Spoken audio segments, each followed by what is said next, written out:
Olá, que bom estar mais uma vez aqui juntos para que possamos estudar a Palavra de Deus. Seja bem-vindo, seja bem-vinda, não tenha preconceito. Nós estamos aqui para estudarmos juntos e aprender cada dia mais a Palavra de Deus. Nós estamos aqui realizando esse curso bíblico, os ensinos de Jesus, e você é o meu convidado para estudar junto comigo aí esses maravilhosos ensinos de Cristo, nosso mestre, não é? Eu quero também dizer para você que todos esses vídeos eu estou postando ele no YouTube. Se você desejar se inscrever, você pode se inscrever lá. Você vai escrever lá, Alessandro Júnior Lauro, por extenso, e aí vai estar lá o canal Conhecendo as Verdades Bíblicas. E você pode se inscrever se assim desejar, tá? E eu já te agradeço desde já e vou orar por você. Mesmo que você não se inscreva, vocês vão estar sempre nas minhas orações. Que Deus abençoe a cada um de vocês, tá bom? E já aproveitando aqui, vou responder algumas perguntas que já tenham me feito, perguntando se eu sou pastor. Não sou pastor. Eu sou uma pessoa a qual estudo a palavra de Deus. Eu posso me considerar que eu sou um evangelista, né? Aquelas pessoas que levam a palavra de Deus a mais pessoas, assim como você também falar do amor de Deus para mais pessoas, para que nós possamos levar o evangelho mais adiante e também para que Jesus possa voltar, como se Mateus capítulo 28, 18, 19 ensina, né? Que o evangelho será pregado em todas as nações, então virá o fim, tá? Então, eu não poderia ser pastor, né? Porque eu tenho outros trabalhos, né? Então, se eu fosse pastor, eu não poderia ter os trabalhos meus, tá?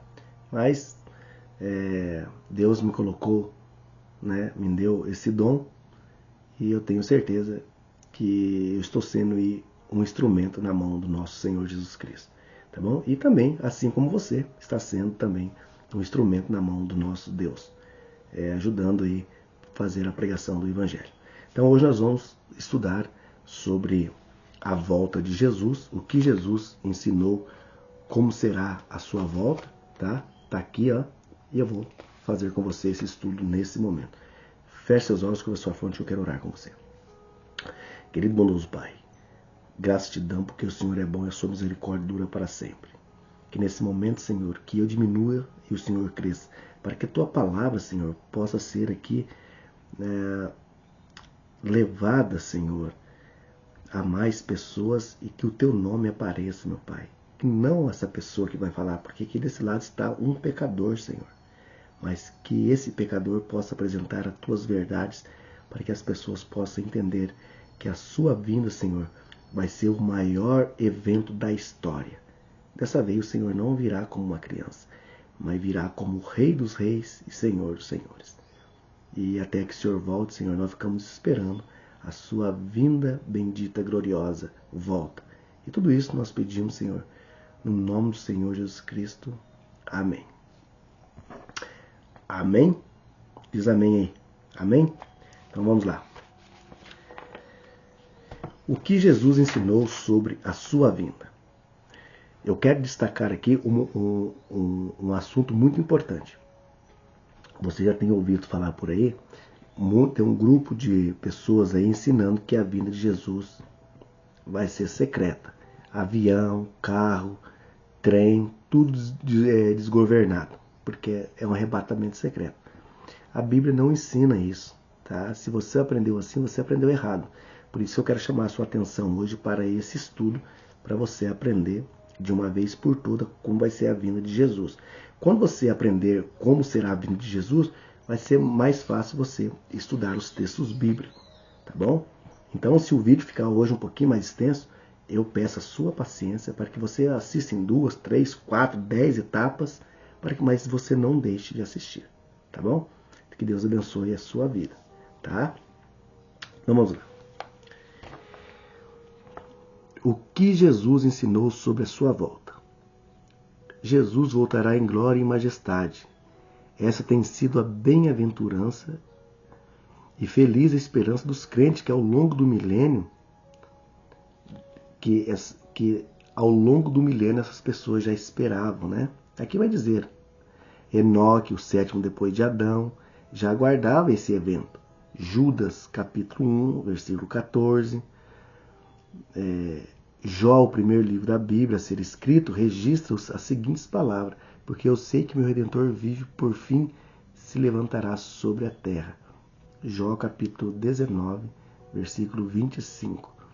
O servo de Deus, como Abraão, lá em Hebreus capítulo 11, versículo 8 a 10.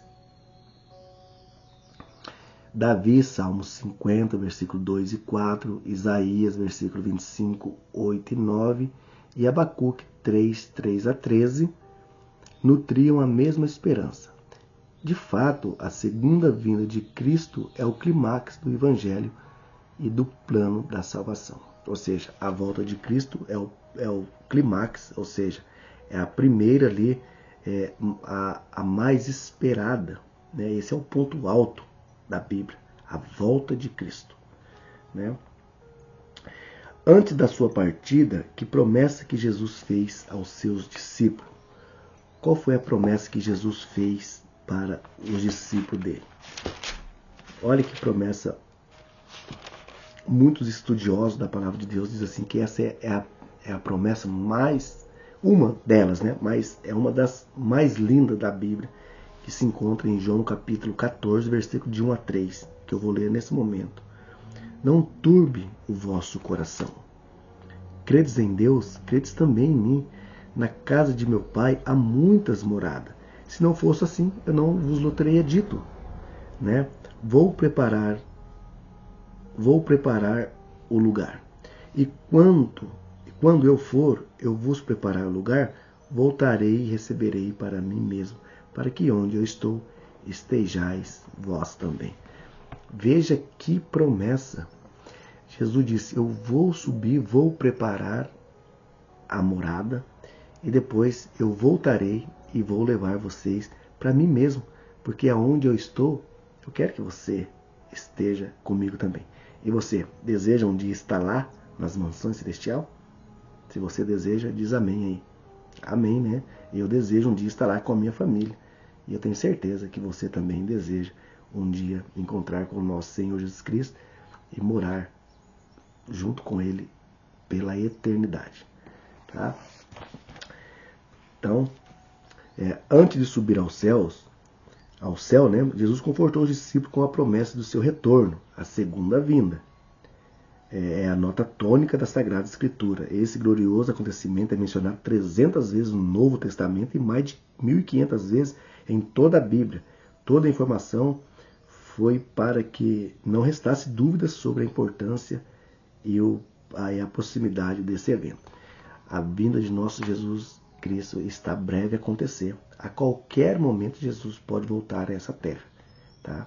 Então nós não ficamos percebidos. Nós temos que ficar apercebido, mais do que percebido. Né? É ficar sempre aí preparado durante todos os dias. Jesus ensinou que a sua volta seria um evento secreto. Foi isso que Jesus ensinou? Que seria secreto a sua volta? Vamos ver o que Jesus ensinou. Mateus 24, 27. Mateus 24, 27. Diz assim: porque assim como o relâmpago sai do Oriente e mostra até o Ocidente, assim será a vinda do Filho do Homem. Assim como um relâmpago sai do Oriente e mostra até o Ocidente, assim será a vinda do Filho do Homem. Não pode se esconder um relâmpago, né? Então, assim, quando dá aquele clarão no céu, assim vai ser a vinda de Jesus. Audível e visível. Não tem nada de secreto aqui, tá? E daí diz: não há nada de secreto no retorno de Jesus a este mundo. Será um evento literal, visível e audível. 40 dias após sua ressurreição, quando Cristo retornava ao céu, anjos declararam aos discípulos: varões Galileu, por que estáis olhando para as alturas? esse mesmo Jesus que dentre vós foi assunto ao céu, virá do modo como viste subir. Atos capítulo 1, versículo 11. Se antes de subir, Jesus era um ser pessoal, que podia ser visto, lá em João capítulo 20 e 16, e tocado, João 20 e 27, que comeu peixe e mel, Lucas 24, 42 e 43, tudo isso indica que a sua vinda será literal e pessoal, assim como foi a sua partida. Jesus um dia voltará a essa terra, só que dessa vez ele não vai vir como um bebezinho, né? Ele vai vir como Senhor dos senhores e Rei dos reis, né? Quem acompanhará Jesus na sua volta? Mateus 25, 31. Quando vier o Filho do Homem, na sua majestade, e todos os anjos com eles, então assentará no seu trono da sua glória. Vai vir Jesus e todos os seus anjos acompanhando Jesus, né, para reunir aqui as famílias da terra. Milhares de anjos servem a Deus dia e de noite. Na visão de Daniel sobre o trono de Deus, o profeta escreveu que milhares de milhares o serviam. Daniel 7:10. Todos esses seres celestiais comissionados por Deus para ajudar na salvação da humanidade. Hebreus 1, 13 e 14. Virão com Jesus naquele dia. Eles terão a missão de reunir as famílias separadas pela morte. Mateus 24, 31. Pais encontrarão os filhos, filhos abraçarão seus pais, cônjuges reencontrarão seus amados, irmãos encontrará irmãos, e por toda a eternidade as pessoas viverão unidas e felizes. Qual será um dos objetivos da volta de Jesus? Mateus capítulo 16, 27. Qual será o objetivo da volta de Jesus? Porque o Filho do Homem há de vir na glória de seu Pai com seus anjos, e então retribuirá a cada um conforme as suas obras. Veja que Jesus vai retribuir cada um com as suas obras quando ele voltar. Ninguém recebeu galardão ainda, ou seja, ninguém recebeu o que lhe é devido, tá? Porque os mortos que estão mortos e se encontram no pó da terra, tá? Nós estamos vivos e também no céu é mencionado 3 pessoas vivas, tá? Eu vou te dar aqui uma informação importante. Mateus capítulo 27, quando Jesus morreu, diz que os túmulos se abriram, né? Os túmulos se abriram e em Jerusalém foi visto muitas pessoas ressuscitadas. Só que aqui não fala o nome, né? Fala que viram. Só que Efésios capítulo 4, versículo 8 diz assim que quando Cristo morreu, ele levou como prêmio cativo e cativeiro. Os que estavam em cativeiro, mortos, foi um prêmio quando Cristo morreu na cruz. Aquilo foi um prêmio que Jesus Cristo tem o poder sobre a morte e sobre a ressurreição também. Então ele levou esse prêmio, ou seja, esse cativo e essas pessoas que estavam mortas, né? Mas lá no céu, só 3 pessoas a Bíblia dá por nome. Enoque, né? Gênesis capítulo 5, 24. 2 Reis capítulo 2, versículo 11. Elias foi levado no redemoinho. E Judas, o 9, que diz ali que Jesus, o arcanjo Miguel, ressuscitou, ou numa demanda legal, Moisés. Depois você pode ler também Mateus capítulo 17, versículo 1 e 2, quando ali aparece Jesus orando, aparece ali Elias e Moisés, né? E Pedro diz: Senhor, quer que faça aqui 3 tendas, uma para ti, uma para Elias, uma para Moisés. Então é só essas pessoas que a Bíblia descreve que estar no céu, tá? Não tem menção de mais por nome pessoas no céu. Então por isso que as pessoas que estão mortas continuam mortas, como diz lá em Hebreus capítulo 11, na galeria da fé, que esses patriarcas e os profetas que morreram ainda não receberam as suas recompensas. Ficou claro até aqui? Então, não deixe de pegar a tua Bíblia, um papel e uma caneta, e marcando aí os textos para que você possa compreender e ler, fazer uma reflexão, para que você possa cada dia mais entender aí a palavra de Deus, tá? Então nós lemos aqui Mateus, agora nós vamos ler aqui, nós lemos Mateus 16, né? E também depois a gente pode ler, você pode ler depois na sua Bíblia, Apocalipse capítulo 22, 12. Eis que venho sem demora, né? Alguns ensinam que a recompensa, a salvação ou a perdição ocorre assim que as pessoas morrem. Esse ensino, porém, não é apoiado pela Bíblia. Na cena do grande julgamento descrita por Jesus, é ensinado claramente que a recompensa será dada no dia da sua vinda. Mateus capítulo 25, 31, que nós acabamos de ler, né? O que acontecerá então com os justos que estiveram vivos? Quando Jesus voltar, o que vai acontecer com as pessoas que se encontram vivos?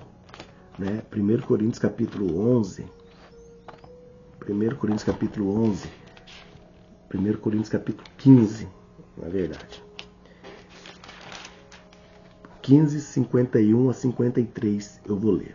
Diz assim: Eis que vos digo um mistério, nem todos dormiremos, mas transformados seremos, todos, no momento de abrir e fechar dos olhos, ao ressoar da última trombeta. A trombeta soará, e os mortos ressuscitarão incorruptível, e nós seremos transformados. 53. Porque é necessário que este corpo corruptível se revista de incorruptibilidade, e o corpo mortal se revista de imortalidade.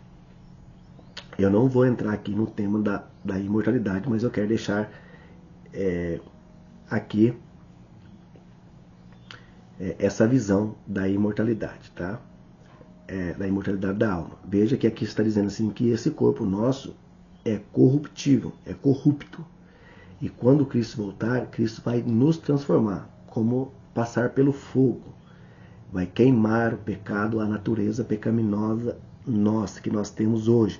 E nós seremos transformados incorruptível, ou seja, sem pecado, sem mácula. E aí, a nossa natureza mortal vai transformar de imortalidade. Quero lembrar você aqui, o ensino da imortalidade da alma não é bíblico. Esse é uma doutrina da serpente. E você sabe quem é a serpente escrito na Bíblia. Então, isso não tem base bíblica. Só existe uma pessoa que tem a imortalidade. É Deus. E isso também a Bíblia ensina. E eu vou ler só esse verso para você, que em outro momento nós vamos fazer um estudo sobre a morte. Mas, por hora, eu vou deixar só esse verso para você ver que só Deus tem a imortalidade. Nós não somos imortal, nós não temos uma alma imortal, tá? Essa pregação também aí que fazem por aí não é bíblica. Veja o que diz aqui 1 Timóteo capítulo 6, versículo 15 e 16. A qual em sua época determinada há de ser revelada pelo bendito e único soberano, Rei dos reis, Senhor dos senhores, o único que possui imortalidade. O único que possui imortalidade é só Deus, tá? Então por isso que nós temos que Deus, Jesus Cristo tem que transformar nós para que nós sejamos como os anjos dos céus, né? Para que ele revista nós de imortalidade para que nós possamos morar no céu. Então, nós somos seres mortais, tá? A doutrina que tem a ideia da imortalidade da alma, essa doutrina não é de Deus.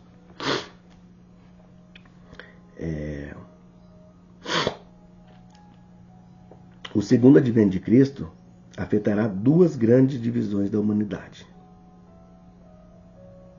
Não, aqui eu já li isso para cima, agora nós vamos aqui. Né? Nós lemos 1 Coríntios capítulo 15, versículo 51 e 53. Um grupo de salvos não provará a morte. Né? Essas pessoas que quando Jesus voltar vai se encontrar viva. Talvez eu e você talvez não chegue nesse período. Se Jesus voltar nós estivermos vivos. Né? talvez vamos orar que Jesus venha, né? E nós ainda podemos ver esse evento acontecer. Deixa eu te falar uma coisa antes de eu ler esse texto aqui. Você tem medo da volta de Jesus? Porque quando eu estou falando aqui, às vezes eu fico pensando aqui, né? Eu estou falando e estou pensando. Quando eu falo assim, que eu acabei de dizer, que Jesus pode voltar ainda hoje, nesse momento que eu estou fazendo esse vídeo, Jesus pode voltar. E se ele voltasse nesse momento, você estaria preparado? Bom, você que está fazendo esse estudo nesse momento, eu acredito que sim. Que você está se preparando ou está se preparado, né? E muitas pessoas têm medo da volta de Jesus, né? Não é? Nós não devemos ter medo. Nós devemos orar para que Cristo volte o mais breve possível, para que nós possamos sair desse mundo corrupto, nesse mundo que não tem mais nada, né? Morte, fome, tudo isso. Nós desejamos um dia morar com Cristo nas mansões celestiais, como diz lá João capítulo 14, de 1 a 3, né? Morar com Cristo. Isso é o mais importante. Nós devemos almejar por isso, tá? Ore para que Cristo venha, né? Para que um dia nós possamos morar eternamente com o Criador. Vamos lá. Um grupo de salvos não provará a morte. Eles são descritos em Apocalipse 7 e 14 e são chamados 144 mil. E receberam o selo de Deus na fronte, na testa. Passaram pela grande tribulação. Daniel 12, 1. Apocalipse 7, 13 e 14. Na qual ocorrerá pela angústia de Jacó. Né? Jeremias 30, versículos 5 e 7. Os que lavaram as suas vestes e almejaram o sangue do Cordeiro, por fim são glorificados, ou seja, em um momento de abrir e fechar os olhos, desaparecerão todos os vestígios do pecado. Eles receberão um corpo incorruptível e imortal. O que acontecerá com os ímpios, os que ficarem vivos quando Jesus voltar? Os salvos vão encontrar com Cristo. E os que estiverem vivos, o que vão acontecer com ele? 2 Tessalonicenses capítulo 2, versículo 8. Assim, 2 Tessalonicenses capítulo 2, versículo 8. Então será de fato revelado o iníquo, a quem o Senhor Jesus matará com o sopro da sua boca e destruirá pela manifestação da sua vinda.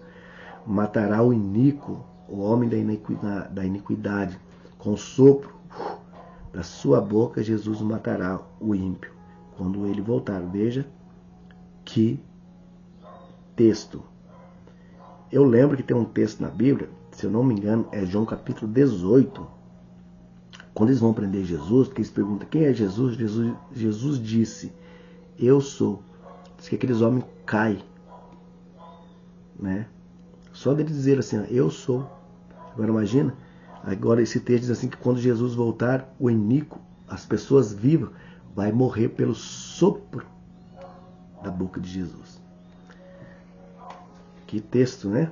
A Bíblia é para ser estudada, e cada vez que a gente estuda a Bíblia, a gente vai aprendendo cada vez mais e a gente vai vendo assim o poder que Jesus tem sobre a humanidade. Muitas pessoas não acreditam, né, na vinda de Jesus. Eu vou fazer aqui com você um dia um estudo. Eu tenho um livro aqui, a filosofia grega. Eu vou apresentar para você algumas coisas que hoje permeiam nosso meio, que é da filosofia grega de Platão, tá? Diz aqui então: muitos ímpios morrerão durante o evento final da história, porém aqueles que estiverem vivos por ocasião da segunda vinda morrerão com o esplendor de Cristo e todos os fenômenos que ocorreram. Em seu desespero tentarão esconder nas cavernas, nas rochas, nas montanhas. Eles dirão aos montes de rochedo: cai sobre nós, escondemos da face daquele que se assenta no trono da ira do Cordeiro. Apocalipse capítulo 6, versículo 16. Contudo, esta é a primeira morte, porém ainda resta para eles uma segunda, a morte eterna. Apocalipse 21, 8. O que acontecerá com os justos que estiverem mortos? o que vai acontecer com aquelas pessoas que morreram em Cristo? Aquelas pessoas que foram tementes a Deus, que amaram a Deus. O que acontecerá com eles? 1 Tessalonicenses capítulo 4, versículo 16 e 17. Lembrando você que ao você estudar esses textos, a sua mente tem que estar voltado para a volta de Jesus, tá? Para que você possa compreender que o contexto é a volta de Jesus, para saber se é secreta ou se é audível e visível. Claro que não tem nada de secreto nisso, porque o Senhor mesmo, dada a sua palavra de ordem, ouvida a voz do arcanjo ressoada a trombeta de Deus, descerá dos céus, e os mortos em Cristo ressuscitarão primeiro. Diz aqui que vai ressoar a trombeta, né? Acho que não dá para ressoar uma trombeta e não ser ouvida, né? Depois, aí diz assim que os mortos, aqueles que morreram em Cristo, aqueles que morreram salvos, ressuscitarão primeiro, né? Os que estiveram mortos, salvos, ressuscitarão para encontrar com o Senhor nos ares, como vai dizer o versículo 17. Depois nós, os vivos que ficarmos, seremos arrebatados juntamente com eles. Com eles quem? Com os mortos, entre as nuvens, para encontrar com o Senhor nos ares. E assim estaremos para sempre com o nosso Senhor. E aí o texto continua dizendo: consolai-vos uns aos outros com estas palavras. Consolai, nós devemos ser consolados, dizer que Jesus vai voltar, que Jesus deseja salvar você, que Jesus, o plano da salvação, Jesus já pagou, já tinha elaborado lá quando Adão e Eva caíram, já tinha elaborado um plano, se caso isso acontecesse. Jesus já veio, já morreu, já pagou pelo preço da humanidade e deixou a graça disponível para mim e para você. Agora basta você aceitar, tá? Porque quando vier a volta de Jesus, muitas pessoas não vão poder naquele dia se arrepender mais, porque não haverá mais arrependimento, tá? Então o dia é hoje, Hebreus 7:3, né? Se hoje ouvir a minha voz, não endureçar o vosso coração. Então hoje se entrega a sua vida, hoje mesmo, a Deus, né? Porque nós não sabemos quando ele vai voltar, se vai voltar hoje, se vai voltar daqui a pouco. De repente eu nem termino esse vídeo aqui, Jesus já pode ter voltado, tá?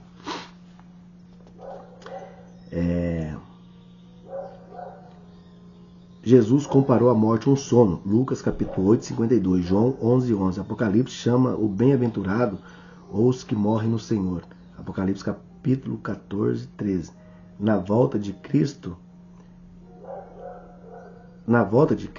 é hora de que eles despertam. Paulo declara que Jesus descerá dos céus e os mortos em Cristo ressuscitarão. Eles saem dos túmulos transformados, ou seja, com um corpo incorruptível e imortal. Nunca mais sentirão as dores da consequência do pecado. Veja, quando Cristo voltar, os mortos que estiverem mortos, aqueles que estiveram mortos, ressuscitar, já vai ressuscitar incorruptível, sem pecado nenhum, já com a imortalidade. Olha que interessante, hein? Que interessante. O que acontecerá com os ímpios que estiverem mortos? E agora, os salvos, os que morreram salvos, vai ressuscitar. E os que estiverem mortos? O que vai acontecer com eles? Aqueles que estão mortos estão perdidos. Vamos ler aqui João capítulo 5. Vou ler aqui o versículo 28 e o 29. Diz assim: não vos maravilheis disso, porque vem a hora em que todos que se acham no túmulo ouvirão a voz e sairão, os que tiverem feito bem para a ressurreição da vida e os que tiverem praticado mal para a ressurreição do juízo. Para a ressurreição do juízo, ou seja, depois dos 1000 anos, não é? Então assim, aqueles que morreram salvos, quando Jesus voltar, eles vão ressuscitar, vão sair do túmulo, já com a imortalidade e transformado. E os que morreram perdidos vão permanecer ali, mortos. Depois de 1000 anos, aí eles vão ressuscitar, os ímpios. Jesus vem, ressuscita eles para o julgamento. E aí, a condenação. E aí, então, esse planeta será purificado. Entendeu até aqui? Espero que você tenha entendido aí. E depois também nós podemos ler Apocalipse capítulo 20, versículo 5. Vamos ler esse texto aqui. Apocalipse capítulo 20, versículo 5, que diz assim: o restante dos mortos não reviveram, olha lá, os restantes dos mortos não reviveram até que se completasse os 1000 anos. Esta é a primeira ressurreição. Então, a primeira ressurreição é dos justos. A primeira. E a segunda ressurreição é dos ímpios. Deixa eu te falar uma coisa aqui. Tem também umas pessoas dizendo por aí, diz que esse 1000 anos, veja o raciocínio, tá? Tem que ter muita fé. Eu acho que muita fé para pensar assim. Diz que depois que Cristo voltar, que levar os justos, os salvos para o céu, esse 1000 anos é para aquelas pessoas se arrependerem ainda, né? Para que depois que Cristo voltar, ainda dá o perdão para ela. Negativo, meu amigo. Negativo. Na onde você leu isso na Bíblia? Aonde está escrito isso na Bíblia, hein? Os 1000 anos vai servir para que depois Jesus vem e faz o julgamento. E vai ser lançado no fogo os ímpios com o diabo e os seus anjos. Não tem mais. A hora da salvação é agora. Não fique esperando aí. Um dia eu estava conversando com uma pessoa, eu estava conversando com ela ali e tal. Ela perguntou para mim se... eu bebo, mas não faço mal para ninguém. É esse papo aí, né? Eu não estou aqui para julgar ninguém. Longe disso. Só estou dando um exemplo da minha conversa. Quer dizer, mas depois lá do milênio, aí, né, Jesus vai voltar de novo, daí a pessoa ainda pode se arrepender. Eu disse para ela, não, senhor. Não, senhor. A hora de arrepender é agora. Deixar essas coisas para trás é agora. Depois não haverá mais salvação. Depois é a condenação. Tá? Então o dia de você se arrepender é hoje. Os ímpios mortos não ressuscitarão na volta de Jesus, porém apenas 1000 anos depois dela. Isso é chamada segunda ressurreição, assinalada pela condenação. Eles ressuscitarão da mesma forma que desceram à sepultura, ou seja, do mesmo jeito que desceu. Se desceu aleijado, vai ressuscitar aleijado. Se desceu sem um braço, vai ressuscitar sem um braço. Eu quero destacar aqui, vamos supor, se uma pessoa morreu em Cristo aleijado, quando ela ressurgir, ela vai com o corpo sem nenhuma mancha de pecado, ela vai ser como os anjos do céu, vai ser completinha. A pessoa morreu com o olho furado, quando ela ressuscitar, que ela for salva, ela vai ter a visão intacta. Você está entendendo? Não haverá nenhum vestígio, nenhum sinal de pecado sobre o corpo que será transformado, tá? Serão enganados, aqui falando dos ímpios, eles serão enganados por Satanás e tentarão invadir a cidade santa, a nova Jerusalém que desce do céu. Quando, porém, marcharam pela superfície da terra, descerá fogo do céu e destruirá para sempre. Apocalipse capítulo 20, versículo 7 está bem aqui. E também versículo 9, né? Que sinais preditos por Jesus indicam sua vinda? Lucas 21, 25. Lucas 21, 25. Que sinais prediz ali a vinda de Cristo? Lucas capítulo 21, 25. 21, 25 diz assim: haverá, veja lá, está na sua Bíblia, haverá sinais no sol, na lua e nas estrelas. Sobre a terra, angústia entre as nações e perplexidade por causa do bramido do mar e das ondas. Haverá homens que desmaiarão de terror e pela expectativa das coisas que sofrerão ao mundo, pois os poderes do céu serão abalados. E aí eu vou ler também o versículo 27. E então se verá o Filho do Homem vindo numa nuvem com poder e grande glória. Vou ler também o 28. Ora, ao começarem Ao começarem essas coisas a suceder, exultai e erguei as vossas cabeças. A vossa cabeça, porque a vossa redenção se aproxima. Que texto maravilhoso. Marque na sua Bíblia, se você não tem marcado esse texto, marque, pega uma canetinha ou uma caneta dessa, risca aí do 25 até o 28. Então verá o Filho do Homem vindo nas nuvens. Veja que é literal. Não tem nada de secreto, tá? Então não põe na sua cabeça aí que a vinda de Cristo vai ser secreta. Não, é literal, tá? E aí aqui então, nós já estamos caminhando para o final aqui. Os mesmos eventos preditos por Jesus, um grande terremoto, sinais no céu, na lua e nas estrelas, aparecerão na descrição de Apocalipse e faz a abertura do 6º selo. Vem Apocalipse 2, 12 e 13. Esses eventos já foram presenciados na história. O grande terremoto em Lisboa, em Portugal, 1º de novembro de 1755. Segundo, o sol escureceu e a lua vermelha como sangue, 19 de maio de 1780. E terceiro lugar, a queda das estrelas, dia 3 de novembro de 1833. Tudo isso nos indica que falta somente a abertura do 7º selo e o último selo, que é a própria volta de Jesus. Apocalipse capítulo 8, versículo 1. Lá em Apocalipse capítulo 8 e 1 diz assim que haverá silêncio no céu durante meia hora. Muitos estudiosos dizem que essa meia hora representa os 7 dias literais. A irmã White também diz que a viagem do céu, da terra para o céu, quando Jesus vier, vai ser equivalente a 7 dias, né? Que é o selo da perfeição, número 7 na Bíblia. Toda vez que você lê 7 na Bíblia, é o número da perfeição, tá? Que sinal Pedro apontou a respeito da volta de Jesus?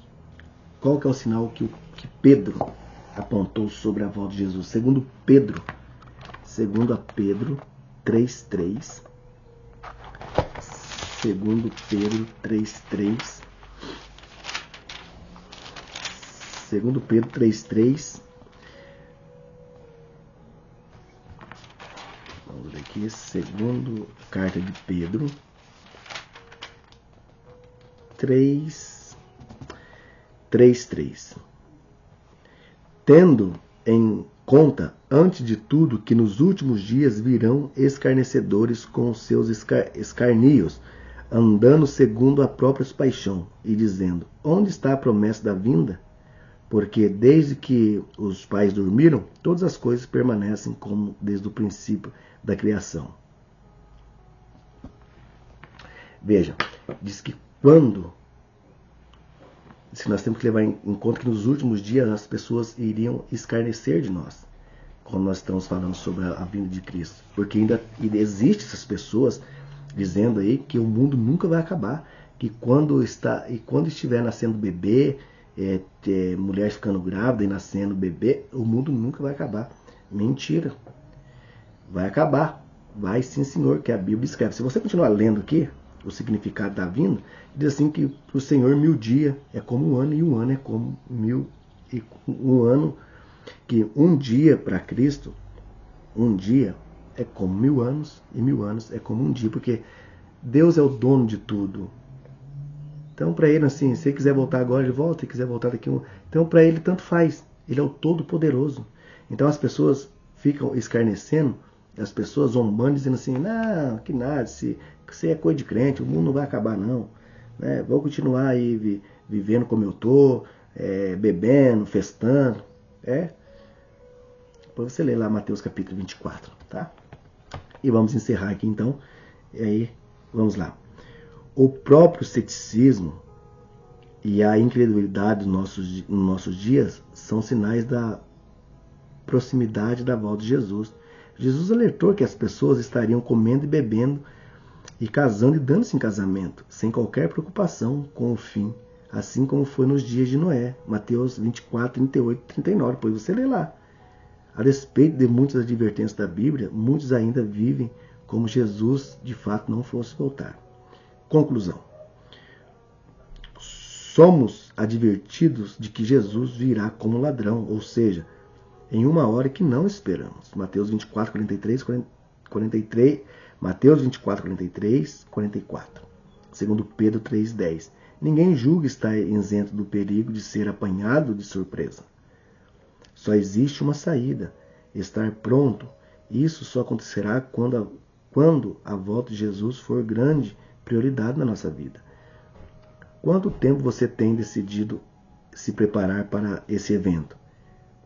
Em sua escala de valores, em que lugar está o reino de Deus? Nas 24 horas que Deus te dá cada dia, quanto tempo vocês têm reservado para a leitura da Bíblia e a oração? A resposta a essas perguntas ajudarão você a conhecer as suas prioridades. Que bom, né? Eu vou focar um pouquinho para nós orarmos aqui, para nós terminar. Quanto tempo num dia de 24 horas você tem tirado para Deus? Quanto tempo você tem tirado para a leitura da Bíblia? Vocês têm orado? Você está esperando a vinda de Jesus? Querido irmão, querida irmã, leia a Bíblia, faça esses estudos, ore a Deus, se prepare, porque Jesus vai voltar a essa terra. E antes de nós orarmos aqui, eu quero contar uma história para você que eu já contei uma vez, mas eu quero ressaltar que vale a pena nós, nesse estudo aqui, ressaltar esse contexto. Certa vez um pastor, ele estava pregando sobre a vinda de Jesus, como nós estamos fazendo aqui hoje nesse estudo. Uma mulher então se levantou e disse: pastor, o senhor está pedindo que nós oramos para que Jesus volte? Eu não vou orar para que Jesus volte, pois eu acabei de comprar uma casa e um carro. Eu nem desfrutei dos bens que eu acabei de adquirir. Ela disse isso ao pastor e saiu. Dias depois, passados alguns dias, aquela mulher voltou. Ao acabar a pregação, ela foi falar com o pastor e disse: pastor, eu quero orar para que Jesus volte o mais breve possível.